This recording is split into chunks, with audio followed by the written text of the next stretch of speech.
Hey everyone, Kistano here, the internet's busiest music nerd, and it's time for a review of the new Janelle Monáe album, Dirty Computer. This is the latest full-length album from songwriter, singer, rapper, producer, model, actress, Janelle Monáe. This is her third full-length commercial album. It follows 2013's Electric Lady, an album of somewhat conceptual pop soul, revisiting a lot of the themes of futurism and cybernetics and love and femininity, as well as Afrocentrism expressed on her previous efforts, but this time around with a somewhat poppier veneer that, in my opinion, kind of undercut the grand, epic, ambitious R&B experience presented on previous efforts like the ArchAndroid. In a way, it just kind of sounded like a less epic version of what I've heard already, though still good, still decent, but afterwards it seemed like Janelle was doing even more to kind of undercut the artsier side of her appeal and attempting to raise the visibility of her Wondaland Records label by dropping some of the cheapest pop rap singles I've heard this decade, like Jidenna's Classic Man, as well as her own yoga track. Neither of which I care for all that much, but you know, I get it. For Monáe, for Wondaland Records, it seems like things are a bit of a tightrope walk. They clearly want to make music and art that's forward-thinking, cutting-edge, stylish, and artful, but the mainstream audiences out there might not get it. But there's also clearly a focus on making things coming out of Wondaland Records have a pop appeal as well, so that Wondaland and Janelle Monáe are successful commercially. I'm sure it's also important to them that they have a platform from which they can release tracks like Hell You Talking About, a protest song that Janelle and company released in 2015 speaking out against police brutality. And in comparison with everything Monáe has put out up until this point, Dirty Computer I think is an even more focused attempt at making something that is equal parts pop and progressive. Not only that, but this record is also her first release since Blowing Up that works outside of this Metropolis suite that she's been guiding fans through all these years. Now, of course, because of that, the narrative on this record is different than that of what you would naturally find on previous Janelle Monáe albums. The themes are a bit more contemporary, a bit more reflective of present times, our current social climate. There's a lot more personal storytelling, I think, on this record as well, which is an interesting change of pace because it's rare that in Monáe's music we get a glimpse of what she was like when she was younger, or what her thoughts are as a struggling artist, or I guess what her political opinions are. At least directly from her as a person, as an artist, not through a character that she's envisioned or anything. Also throughout this record, deeply intertwined themes of sex, power, and politics. Hence the name of this record, Dirty Computer, because computers, technology, nothing new for Monáe and her music, but dirty, this is a very sexy album. Now, the musical flavors on this record will be familiar to fans of Monáe's previous works, elements of contemporary R&B, as well as funk and pop and soul. But I think some of these elements are a bit cooler than they've been in the past, maybe brought to the back burner just a tad, because there's like this very crisp, synthetic production style on this record, which did turn me off a little bit at first because sometimes the percussion feels like it's a little bit too indebted to the pop trap trends of 2018. Trap lordy, trap lord.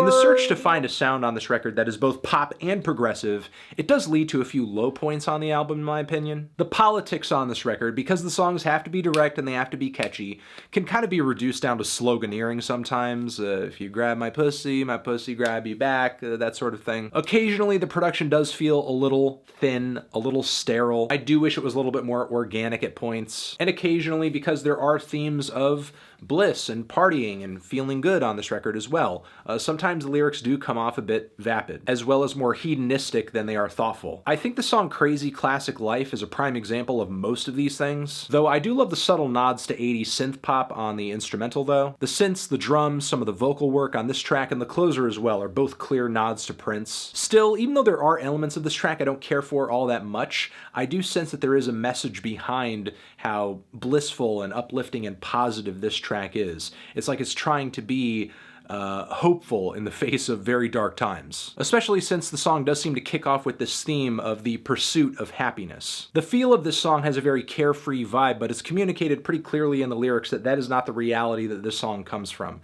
It's merely an aspiration that Janelle would like for the world at large, for things to just be less tumultuous. When the record really gets going for me personally is on the song Take a Bite. The song is glossy, it's groovy, it's tempting, it's sexual, it's an irresistible blend of pop and funk. The beat, the bass line, the shimmering rhythm guitars, Monet's beckoning vocals on the chorus. Take a bite. Oh my god, it's so hot. This track is juicy. It's nice and juicy. And that random access memory nod on the lyrics here, you know, remember, it's dirty, it's computer. It's Dirty Computer. The album gets even sweeter musically on the next song, Screwed, but at the same time, darker lyrically. Because throughout the song, Screwed, or rather sex, is being used as a tool to control people, or a metaphor for people in the world at large just being fucked, or just something to do because, you know, it feels good. At first I wasn't too crazy about the track because it didn't feel like it was saying all that much, but that's because the pop veneer of the song is just so convincing. It feels almost like a more tasteful approach to some of the pop rock tracks that Gwen Stefani was dropping in the 2000s. It's bubbly, it's tantalizing, and yet also foreboding. And Zoe Kravitz's vocals on the track actually bring the song a really sweet, kind of girlish flair. And this track isn't the only spot on the record where I feel this influence popping up. It's also on the song I Got the Juice, which feels like a cross-section between tropical music, Gwen Stefani's Holla Back Girl, and Khalees's Milkshake, but like with a fine arts degree. Now, of course, the common thread running through all of these songs is Pharrell, who is also on this track. He's got a verse on here, he had a hand in the production, so he just keeps making the same song over and over. But it's still actually pretty good another time, and I find this track to be less gimmicky than the two previously mentioned songs. Also, Pharrell's verse on this track is hilarious, it's sharp, it's clever, but also a little gross, like that one line when he's talking about the juice, it's yellow like there's pee in it, but yellow is Pharrell's trademark color, and by pee he means him, P, Pharrell. I mean, what else I could say about the track is, I don't know. I mean, if I got into how this song makes me feel, I'd literally start breaking a sweat. I'd get all hot and bothered, and I'd have to cut this review off. It really is that sexy if you kind of let the animalistic, raw, just lustful feelings of the song just take hold. But outside of that, I love Monet's very shouty, sassy, call and response vocals, the meticulously placed percussion. Now, to go back to the song Screwed, transitioning out of that track very nicely is Django Jane, which I already praised pretty heavily when it was released as an earlier single. It's a declarative, very moody rap track where Monet essentially builds up her image as a one-of-a-kind artist. A lot of themes of female empowerment throughout the track, too. I love that one line that's just like, damn, that's a bar, where she talks about having to start a pussy riot. She's gonna have to put them on a pussy diet.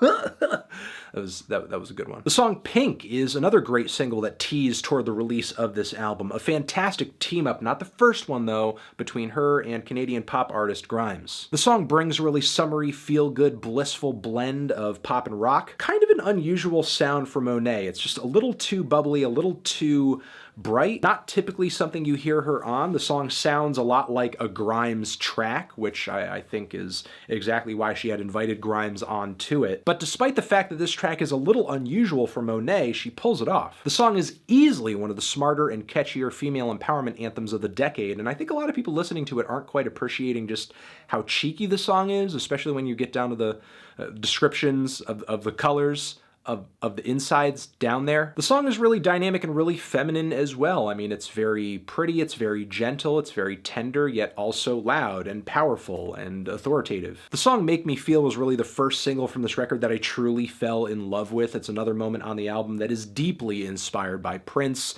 The percussion, the synths on this track feel almost like they're like a revision, like a reversal, or some kind of reimagined take on Prince's Kiss. It's like a lot of elements from that track have been transferred over onto this one and updated for the millennial audience. Also, I love Monet's lyrics on this track. Just the themes of attraction on this song are wonderful, gorgeous. Ah, God, and that music video is so hot.